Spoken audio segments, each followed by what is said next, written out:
och välkomna till Felonius sällskapsspel. Vi hade ett strategispel förra veckan och jag tror vi kommer att råka ut för ett till just nu. Det är Junta från West End Games. Jag kan inte låta bli att släppa fram det här trots att jag mycket sällan får en möjlighet att spela det, tyvärr. Det handlar om att ta makten i bananrepubliken. Och det gäller att göra det så att mina motspelare tillika släktingar inte kommer åt att lönnmörda mig och ta mina pengar som jag har på mitt schweiziska konto. Alltså ni hör ju redan där. Det är med glimten i ögat. Och att få tag i ett sånt här, det kan vara svårt.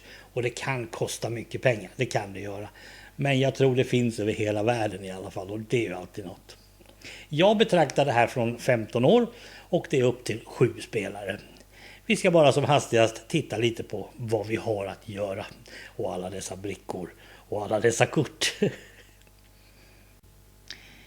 Junta utspelar sig alltså i den här staden i bananrepubliken. Ja, vad den heter vet jag inte. Jag brukar inte bry mig om det.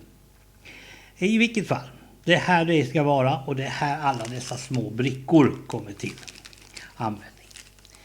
Och var befinner vi då oss här och var? Ja, det där är ju upp till oss förstås. Kanske vi tillhör de som är president, då bor vi där. Kanske har vi en radiostation, vi har kanske vi militärer, då har vi hand om dem. Det finns mycket placeringar att kolla. Varför just Mexikos, USAs och Sovjets ambassader tillsammans med brittiska ambassaden med, det vet faktiskt inte jag. Mexiko är lite svårt med. Varje spelare i alla fall tar hand om ett område.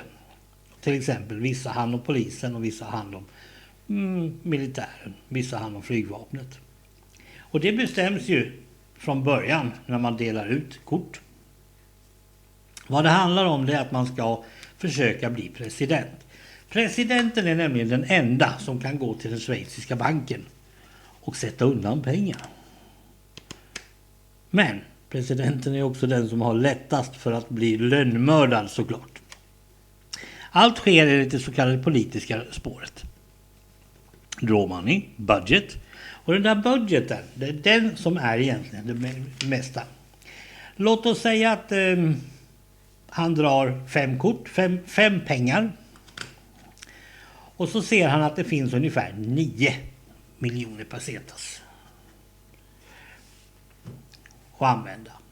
Nu kan han alltså se till så att till exempel han kan ge flygvapnetchefen, förmodligen en kusin, så kan han ge honom 2 miljoner och så vidare dela ut. Han kanske sitter med 3 miljoner själv, men det är bara ett enda papper. Och då blir alla nöjda och tycker det var en mycket snäll president, honom gillar vi. Och då får han sitta ett varv till. Men förr eller senare så kommer det bara bli att någon måste köra ett uppror. Och då förvandlas det här spelet lite grann till ett strategispel med tärningar där det gäller att slå ut andra. Här kan man lika gärna gå ihop. Man kan till exempel bestämma att om du och jag och en till går ihop så får du bli president första varvet och jag andra varvet. Men eftersom man inte kan lita på en kotte så blir det ju också därefter. Det kräver en spelare med skinn på näsan och ett pokerface, det kan jag säga. Men det är fruktansvärt roligt att försöka göra en kupp eller någonting sånt. Ja, det här är svårt att få tag i, det kostar mycket. Och överlag så vet jag inte precis om det är något familjespel i sak. Jag tycker att det här är bra, roligt. Jag ger det en 6. Men jag har också gett det 15 år uppåt. Och man kan vara 7 spelare. Så hoppas jag att jag sa. West End Games vet jag inte om de fortfarande försöker lämna ut det. Men om ni får tag i ett så har jag svenska regler ifall ni behöver. Jag har själv översatt dem. Och jag tror till och med jag la ut dem på Board Game Geek. Var inte rädd för sånt här spel. Ett sånt här spel nu och då, det gör att det blir roligt att spela spel. Men jag kan ju också säga det. Försök få ihop en 5, 6, 7 man. För det är roligast när man är flest. Men det gäller ju också även andra spel utom Monopol. Tack för att ni tittade och vi ses igen. Hej då!